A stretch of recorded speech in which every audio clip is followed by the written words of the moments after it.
this is probably one of the one films which I'm actually very surprised it did well.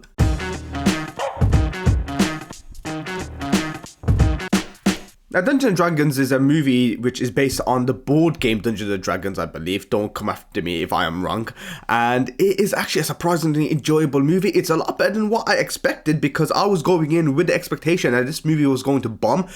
Critics and audience alike, they have enjoyed this movie a lot. You've got a strong cast. You've got Chris Pine, Michelle Rodriguez, Justice Smith, Sophia Lillis, Regé-Jean Page, Hugh Grant. So it's like a very strong cast where everyone has their own persona, bringing something new into a team or bringing something new to a character in the movie.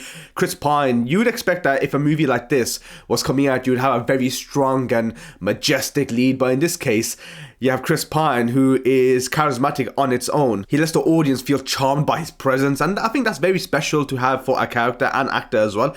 That instead of being a very, masculine, stoic role in a Dungeons & Dragons movie, you'd assume that you would have that expectation, but no, he subverts that expectation completely. And he is a very well played character, and he is a great choice for Edgar Davis. You also got a druid, you got a paladin, you've got a sorcerer, and it's just exactly what you would expect if you play a Dungeons & Dragons game. You have everything you could need. Yes, there are times in which the CGI was a bit off. It's not supposed to be a huge budget movie, but it is a huge budget movie. I think it was 150 million in terms of budget. In the box office, it made roughly about 157, so it didn't make a massive return.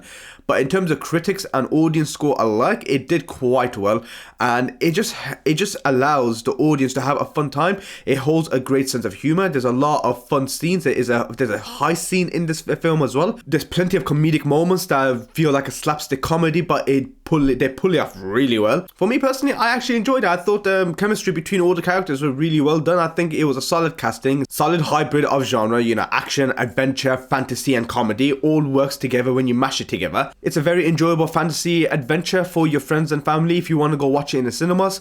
I'm very late to this review, by the way, because this movie came out like about 2.5 weeks ago, and I just watched it now. I've been so busy. But yeah, this is the type of movie that I think you should go ahead and watch. I was very skeptical because of how video game or game adaptations turn to absolute garbage because they don't know how to capture the essence of what a game actually is. You've seen that many times before. You've seen it with Mortal Kombat, you've seen it with Street Fighter, you've seen it with World of Warcraft, and to be honest, I didn't mind World of Warcraft. I thought that was a really solid movie. It's very hard to see an IP in which it is held well by a production company. I think Paramount have been very solid in these past few years for all the cinematic releases in cinemas, especially with Paramount Plus as well. I think that they've been doing an insane job. I think Dungeons & Dragons might be having a TV show spin-off as well. I think it is. I'm not too sure. But if you want to watch a film which has, dragons, it has different types of druids, sorcerers, and just slapstick comedy mixed with adventure and a heist as well, I highly recommend you check Dungeons & Dragons out in cinemas. Hope you liked the video, hope you liked the reaction. Like, share, subscribe, and comment. Let me know what you think, and hopefully I get to see you in my next video.